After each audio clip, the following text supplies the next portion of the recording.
meninas e meninos, tudo bem com vocês? Eu espero que sim. Estamos juntos em mais uma aula e hoje a proposta da nossa aula é fazer uma breve revisão dos assuntos estudados até aqui, certo? Do mês de abril e comentários sobre os TDs, tanto de redação quanto de português, certo? Então essa aula vai servir de comentários para as duas disciplinas, certo? Então, nós vamos começar aqui, vou explicar sobre o TD de março. O TD de redação do mês de abril, tá? Vamos lá. Lembrando que nosso gênero estudado, né, é o texto de divulgação científica, que vai ser um texto que tem como objetivo, né, compartilhar, divulgar textos científicos, né, descobertas científicas, estudos científicos, certo, de certos cientistas, compartilhar essas informações não só no próprio meio científico, mas também para as pessoas leigas, né, que se interessam pelo assunto de ciências, certo? Lembrando que é um texto que precisa ser claro, né? Precisa mostrar as informações verdadeiras, tá divulgando um assunto científico. Apesar de ser um texto científico, ele tem que apresentar uma linguagem que seja de fácil compreensão, certo? Lógico que vão ter termos, palavras que vão ser sobre o assunto, né? O assunto científico, mas o texto ele precisa ter uma linguagem clara, né? Até porque não é só para cientista ler, são para nós, pessoas que se interessam por ciência também. Então, a matéria que vocês estão vendo, né, foi uma das matérias desse ano que mais me surpreenderam, que era uma nova imagem revelada de detalhes do buraco negro, né, de 3 milhões de vezes maior que a Terra. Então, eu retirei esse texto de alguns dos sites de ciência mesmo, certo? Foi um site confiável, verificado, lembrando que é sempre importante de toda notícia que a gente lê, a gente vê a veracidade dessa notícia, certo? Pesquisando em novas fontes, verificando se o texto realmente tem embasamento científico, social para estar falando sobre aquele assunto. Então, não se preocupem que eu fiz essa pesquisa, né? Eu trouxe um texto de veracidade mesmo para vocês. Então, trouxe aqui o textozinho para vocês, né? Falando que em 2019, astrônomos surpreenderam o mundo com a primeira imagem de um buraco negro, certo? Então, vocês vão ver aqui que tem as informações sobre o texto de divulgação científica, né? A matéria aqui, falando o que mostra a imagem. Tá falando também o que é buraco negro, né? Porque se a gente for mostrar esse assunto, né? Imagens, detalhes de buraco negro, a pessoa perguntar, tá, beleza, mas o que é um buraco negro? Então, trouxe informações aqui também sobre o que é o buraco negro, né? O que ele significa, tá? E qual é a proposta. Agora que você leu o texto de divulgação científica, resuma-o com suas palavras. Lembre-se de destacar as principais informações, de sugerir dúvidas. Se sugerir dúvidas sobre o assunto, faça uma pesquisa, certo? Então, qual a proposta aqui? Você vai resumir essa notícia, esse texto de divulgação científica, tá? Então, não esqueça do título, tá? O título da redação de vocês. No caso, o título, né, vocês podem colocar matéria mostra, site mostra detalhes do buraco negro, primeira vez uma imagem do buraco negro, que é 3 milhões de vezes maior que a Terra. Enfim, você vai dar um título, né, resumindo o texto, o título aqui original do que se trata, e você vai resumir os detalhes aqui desta divulgação científica, tá? Lembrando, pessoal, que é para usar as palavras de vocês, então usem essa criatividade, tá? A intenção aqui é justamente que você leia, entenda o conteúdo, né, o assunto, e faça o resumo como se fosse para outra pessoa ler. Imagina que você sabe sobre o conteúdo e tu quer contar para um amigo, tu quer contar para uma pessoa o que você descobriu. Então, você vai ter que resumir com as suas palavras, tá? Lembrando, não é para copiar trechos aqui inteiros, frases inteiras que tem aqui no nosso texto de apoio, não, tá? É de fato para usar as palavras de vocês. Tá? Lembrando de destacar as principais informações que o texto está apresentando.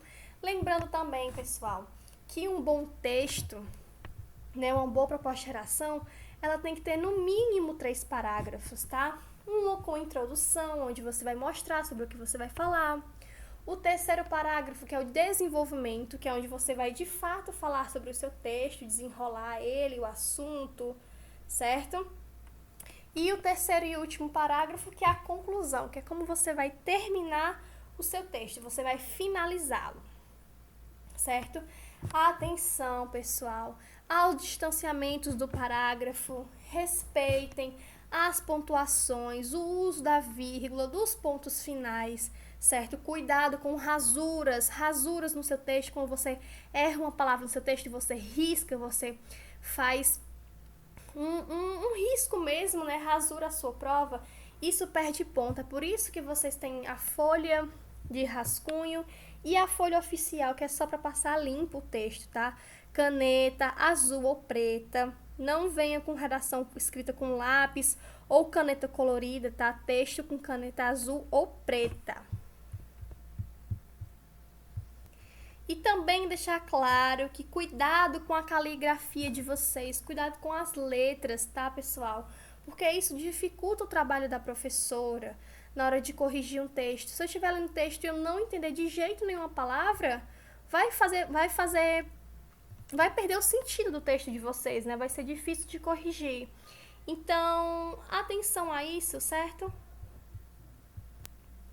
Sendo assim, boa produção de texto a vocês, tá? Atenção na hora de escrever o texto de vocês, certo? E qualquer dúvida que vocês tiverem, me manda uma mensagem lá no Google Classroom, tá? Boa sorte!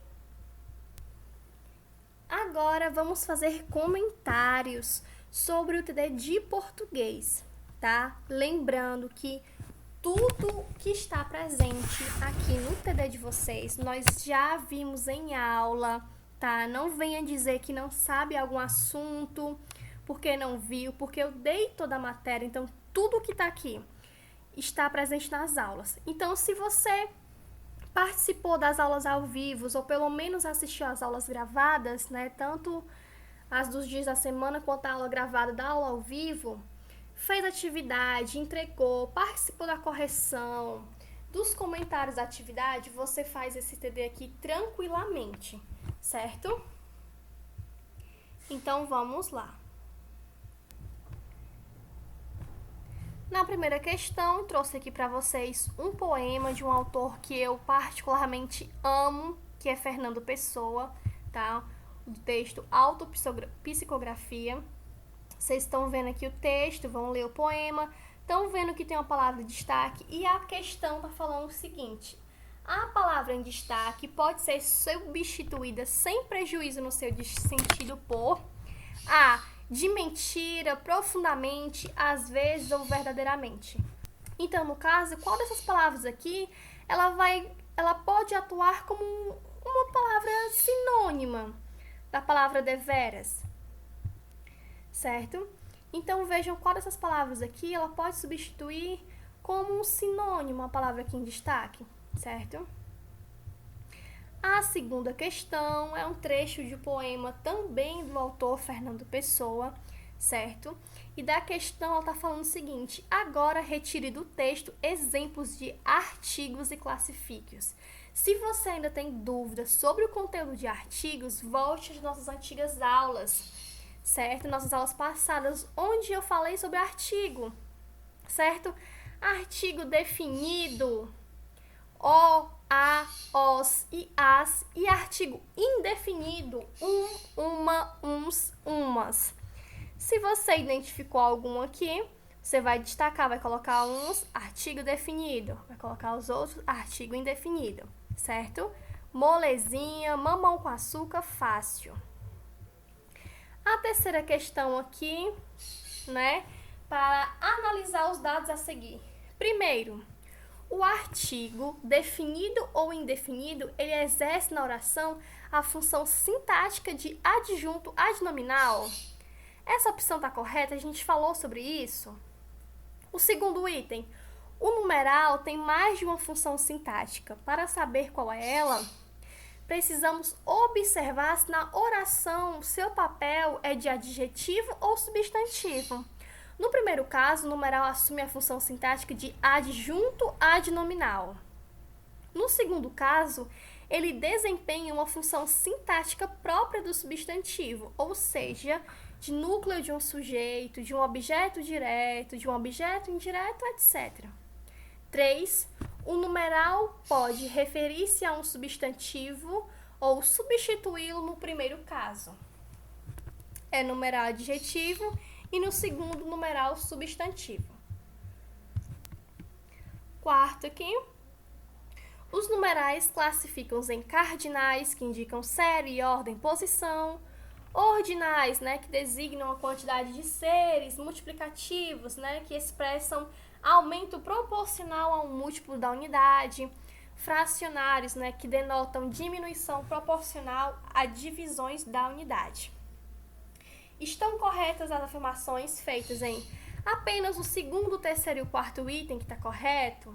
É o primeiro e o terceiro que está correto? É o primeiro, o segundo e o terceiro, ou todos estão corretos? Então, você vai analisar aqui, lembrem-se das nossas últimas aulas e marquem aqui o correto. A quarta questão, do mesmo jeito que a primeira, vocês vão ver aqui no quadrinho, tem uma palavra, um termo de destaque, que é o então, e vocês vão marcar que qual palavra aqui, dos itens, ele pode ser substituído sem prejuízo. Por portanto, por porquê, o pois ou mas, certo? Então, você vai ler, vai analisar a questão e vai marcar o item, que pode ser usado como um sinônimo, tá? Que você pode substituir sem que perca o sinal dele. O sinal não, o sentido dele, perdão.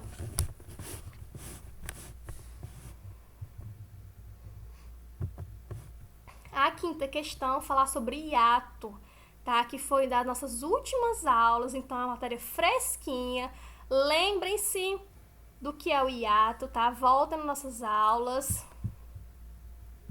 Lembra que o hiato tá falando sobre o encontro vocálico, encontros de duas vogais, duas ou mais vogais, duas ou três vogais numa palavra, só que a diferença é o quê? Que hiato, essas vogais, elas vão se separar na hora da separação silábica, e aqui o ditongo é o que vai ficar junto, certo? Então, na quinta questão, assinale a única alternativa na qual todas as palavras possuem encontro vocálico classificado como hiato. Então, você vai marcar do item A ao item E, qual desse todas as palavras são de fato hiato, tá? Então, para fazer isso, você tem que separar a sílaba de cada uma das palavras.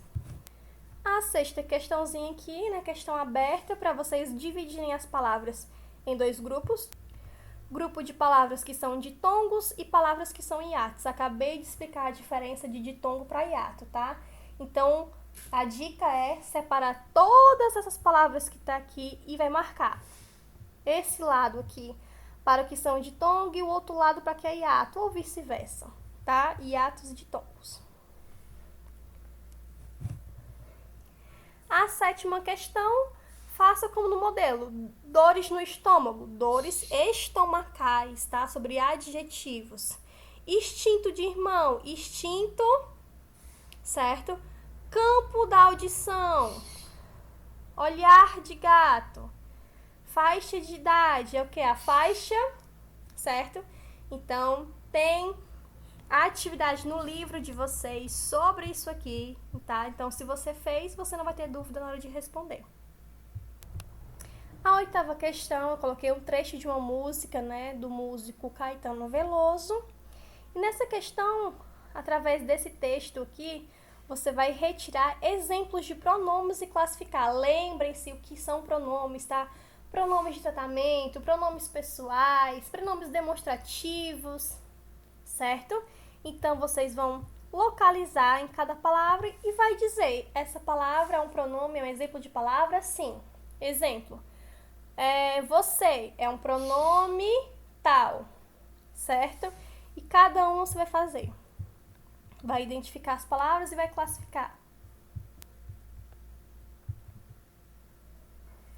A nona questão, falando sobre justamente, né, os numerais, como a gente viu na nossa aula, e você vai escrever por extenso cada numeral desse aqui, tá? Seja ele ordinal, cardinal, certo? Fracionário, enfim, você vai escrever o número aqui por extenso.